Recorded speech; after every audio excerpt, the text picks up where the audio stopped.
So this is going to be a great conversation. So what is the first thing, Melody, women do that set themselves up to remain single, even though they're desiring, they say they want a relationship, but they're really having a big sign saying, I am going to stay single? The big reason is actually, well, not your fault. It's instinct.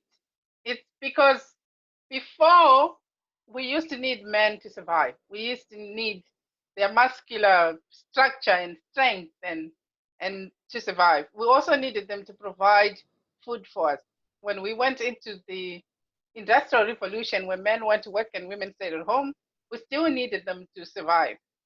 And now, after the feminism and Second World War and many other changes and technology, we don't necessarily need men to survive. But when we approach them, or when they approach us, we're still selecting them from that instinct that I need a man who's tall, dark, and handsome, or I need a man who earns 3 times my salary, or something like that. Because instinctively we think if he doesn't have a lot of money, he's not going to be able to provide for me, when actually you can provide for yourself.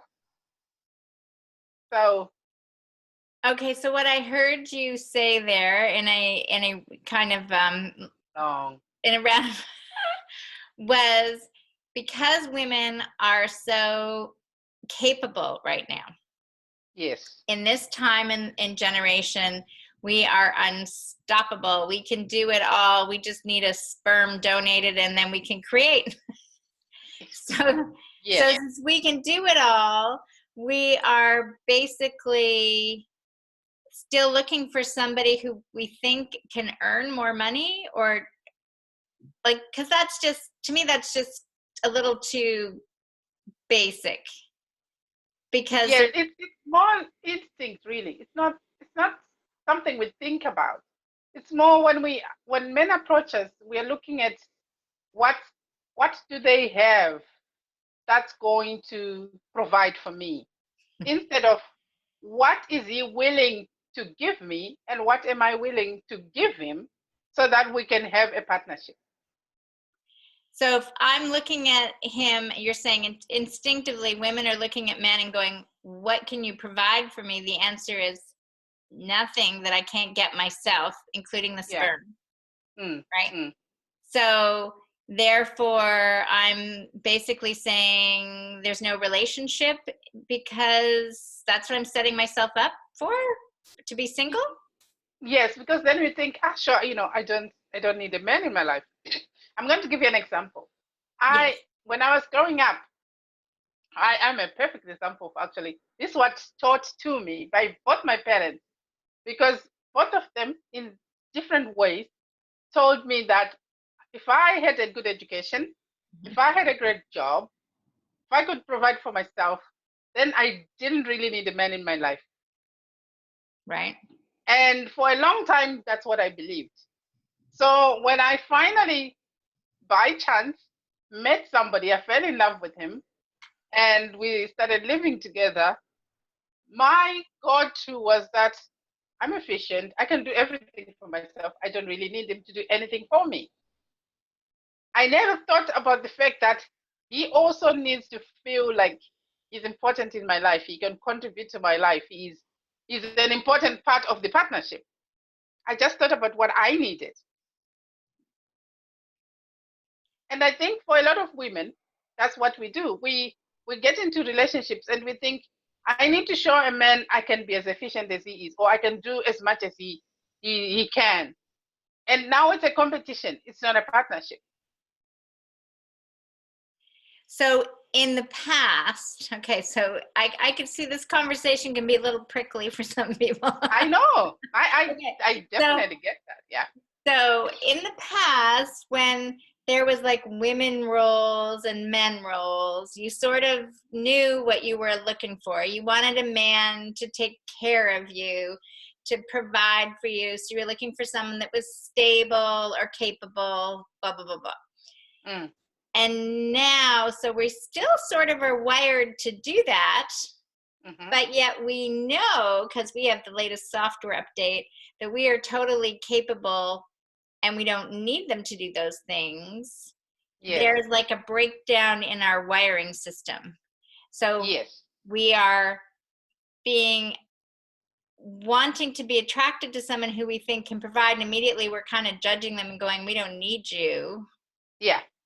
And so we're looking at it from that lens instead of saying, how can you enhance my life and contribute to my life, and I can contribute to yours, and we can create this loving partnership. Yes. And what do I allow you to provide for me? And what do you allow? And this is you can have from the beginning of the conversation. So you're saying, I'm looking for a person who's willing to be whatever. Women have freedoms, more freedoms than men, for example, because we can choose to work or not to work or to do many other things. Whereas men have an obligation to provide for their family, so they go out to work. But even when you're choosing that, you need to be conscious that there is instinct and there is reality in modern life. So when you're thinking about whatever it is choice you're making, and I'm going to make a choice to work because that's what I chose. And that's what most of the women I interact with chose. So you have decided to work. What does that look like for you? Does that mean when you go to work, you come home, you do all the household chores by yourself, you do all the mothering by yourself, you do all, like, mothering is mothering, it's not fathering. They are two different things. But you take on the role as if you live by yourself, as if you don't have a partner in your life, as if you can't ask that partner to go or allow that partner to participate fully in that partnership.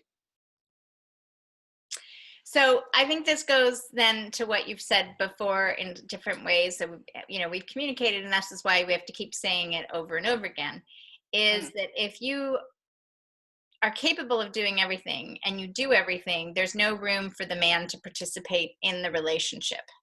Exactly. And the man needs to feel needed. Otherwise, why would he be in the relationship? And then this goes to a lot of women that sit there and go, why is that man with her? I've heard that from somebody. Why is he with her when I'm like so much better?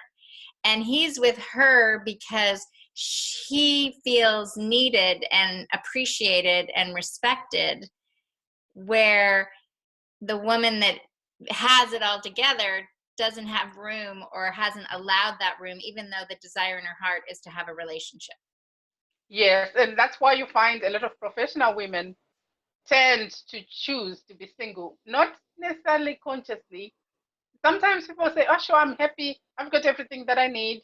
It would be good to have a man in my life, but I'm happy to be single. And you can tell in that sentence, there's a lot of ambiguity there, but it's to make themselves feel good about themselves. It's Right. because nobody has trained us.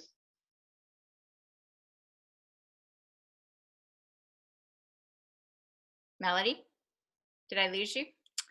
I think I might have lost Melody again for a minute. So while we're waiting for Melody to come back and join us here, this is again what she's saying. There she is. She's back again. I think I saw her hands move. Melody, are you back? I am here. Okay, you froze on my end. Oh, So okay. then maybe repeat. We're going to backtrack a little bit again, just to make sure, because I don't know, it didn't come on my end. Okay. So you were saying, so most women say they're happy being single and they're happy with their career and they're happy doing it all, but it's really the underlying thing is saying they don't really think there's anybody that can take care of them or do better than them, and hence they haven't discovered how to share their life, so they just say they're happier being on their own. Yes, I've heard someone saying, my husband said because I'm so ambitious, or my ex-husband said I'm too difficult to love. And to me, it's like, he is not the right person for you. Because a person who's good for you, who's right for you, would find that ambition, that drive sexy. They would love that about you. That's the one thing they'll be looking for. They want a person with drive and ambition. I'm when I met Tara, one of the things is just, don't like you to be mushy. I find women who sit back and watch very annoying and irritating. I want you to participate. I want you to do as much as you want with your life. And that's the man I was looking for. So for me, that was perfect. Because he would find it really annoying if I just sat back there and said, oh yeah, the man is coming home from work and he's going to decide what we are meant to be doing today. And because that was not him. And because I'm not that person anyway, it suited with me. We don't talk about those things.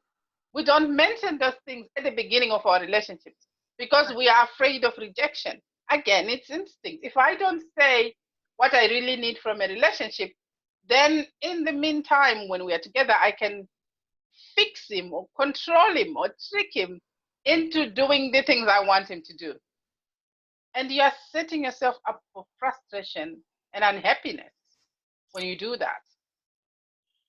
So what coming to me is I noticed lately, so like I always I still like to watch the little Christmas movies on TV, right? At that time where, they have the happy ending stories. Yeah. They Because annoy there's me. not much of those around there. And what I noticed over this Christmas, that there seemed to be a lot of stories where they had successful career women that somehow in this story had to go travel somewhere and ended up in some small town. And the guy was like, maybe he was a veterinarian that happened to be, raising his kid on a farm, or he was the plumber, or he was the carpenter, the fixer-upper guy. And I saw, wow, there weren't movies like this when I was growing up, right? Yeah. But it seems to me that instead of the successful businessman discovering the lovely wife that wants to cook and take care of him so nicely, it was a successful businesswoman that was discovering this man that was good with his hands and his abilities in other ways, and she was okay with being able to realize that he knew all these things that she didn't have a clue about because she was so focused on business. Yeah, exactly. And then they teach each other to, appreciate life more, or to appreciate, the basics of what makes us happy more. Yeah, I like that. I don't like the whole, happy ending thing. Happy ever after, because we evolve, we improve, we change, we adjust, we there are so many things. We grow as well. Right. And while we are doing all that, that means um, the partner who's with you will see a different you every time. And as you are changing, they need to grow with you. They need to change with you. Otherwise, they will start getting lost. Right. And then when they get lost, that's when the irritating things start, and you feel, oh yeah, it's not quite working out. Right. So to reiterate, the person that is saying, wow, you're an amazing, successful business person, and I love your energy and your vibrancy and your decision making, and, respect that in you, and are turned on by it, as you say, that's the type of fit that you're looking for, versus the person that is obviously going to feel intimidated or wants to knock you down because you're so successful and focused on your career. Yes. And it's those little things like you are too whatever.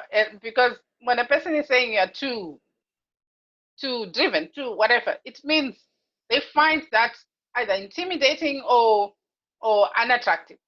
And if they do find that unattractive, leave them. There are like 7 billion people in the world. Right. You'll find somebody who's going to find that attractive. Right. I can promise you this. It's very possible. You find that one person who says, oh, that's great. Those are great qualities. I love that. But we limit ourselves because we think there are too few people and there are too few choices. And, well, that's this person, because we have allowed ourselves to believe the people we're looking for or who are looking for us don't actually exist when they do. Right. And we do that in more in life than just relationships, right? I was just Yes, having this conversation that most people live in the gray area. Instead yes. of, Rosario and I were talking yesterday about just saying love it or hate it. Do you Hmm. have Marmite in Ireland? Yes, we do. Okay, right? So that was what her example was. You either love that or you hate that, right? You know, like, I I mean, don't there's love it anyway.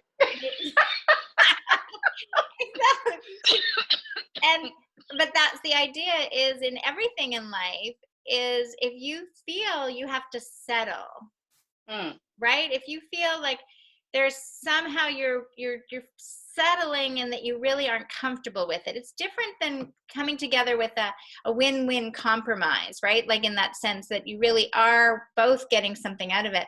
But if you feel like you're always giving something up to get something in a relationship or in your job or with your health, then you are believing that the universe is limited and that it yeah, is unable to provide exactly what you desire. yes. I was taught by society and culture that if I wanted something from a man, Mhm. I needed to cook him a good meal, his favorite meal, and make sure that when we go to bed, I will do, extra effort. And then after the extra effort, I would then proceed to ask for what I want. And a man would give it to you. That's manipulation and using tricks. So I did try it and it exploded on my face. Not even in a clean way. I had to go and wash my spirit afterwards because Taurai looked at me and he burst out laughing because he could see it a mile away that he was being manipulated. And thank God he wasn't willing to put up with it. So he just said, if you want something from me, just ask. You Right, don't need to do all this. I'll give it to you. Seriously, I'll give it to you. right, And I learned then that you don't need to do that. right. But because I got this from so many women who told me that's what I needed to do, I am concerned about our need to manipulate and trick and lie in order to get what we want. Oh, sure. Because that's not the way it should be. Well, I remember the same thing is I remember hearing, I forget, years ago, an actress saying, it was like she was going to the, one of the award shows, and Yes. she was saying, yeah, she goes, people have no idea what goes into creating that image walking down the red carpet. She goes, like, my breasts are taped up, like, Yeah. I've got, like, everything is just It's just, stuck and mm, perfect and mm. everything, and you can't move and sort of thing. And she goes, and I always would pity the guy, like, we'd make jokes and pity the guy that takes you home that night. And you take it all off and things are falling every which way, right? But that's the idea, is we have been raised in so many ways to create this image or whatever, really, in a sense of manipulation Yeah, in a and lot of ways. that's not love, girls. That's not love. That's instinct. That's if I don't do what he needs me to do, I won't survive in the world. We have learned it. At some point, it used to be useful. It's not useful anymore. Mhm, Love is more peaceful. It creates harmony. mhm, It creates confidence. It creates peace, I guess. right, And when you're asking for what you need, the other person is going to happily give it to you because it makes you happy. right. And that's love. Yeah. Anything else where you need to cajole, guilt trip, whatever it is, it's not love. Mhm. I feel that mothers, just because you and I are mothers, so Hmm. Yes, mothers. I feel like mothers have an advantage over women that are just single, because we recognize what it's like to completely, totally love something as our child outside of a relationship, right? That Mm, complete unconditional love. Whether our child, you know, there are things we know our children are going to do that we don't like, yeah. but we just love them, Mm, right? We just have that state of love, and realizing that that's the type of love you are talking about in a relationship, that you just love the person. You want to be there to support them in their highest and best good. You want to recognize, yes, there's things that you might not like in a particular situation or instance, but you have that communication to talk to them about it, that Yeah. you feel comfortable to talk about it, that you can come to them with your hair up, your hair down, you know, your boob taped or the boob hanging out, you know, whatever. Mhm. Like it, you're just free to be yourself, Mhm. completely vulnerable, Yeah. and that is received and cared for and honored by the person that you're with. This is the type of creating love that Melody's talking about, right, Melody? Yes, that's what I'm talking about. That's when you also create miracles because you're in your, in a love space. You're in your beautiful space. Things just get easier for you because you don't have the tension. Right. You don't have, like we talked about being mothers. When your child has done something wrong, you can see it a mile away because they have the tension. They have this. They come to you, they smile, they think you can't pick it up, and sometimes you pretend you haven't picked it up, but you have. Yeah. Same idea. When you approach your man and you are doing the, oh, I really want this, so how do I get him to get it to me or give it to me? Mhm. He can see that. He knows you're manipulating him, but he loves you so much, he will give it to you. But he will resent you as well. You need to understand that. Just like when you see your child manipulating you, your heart will break a little bit because you kind of think, I love you.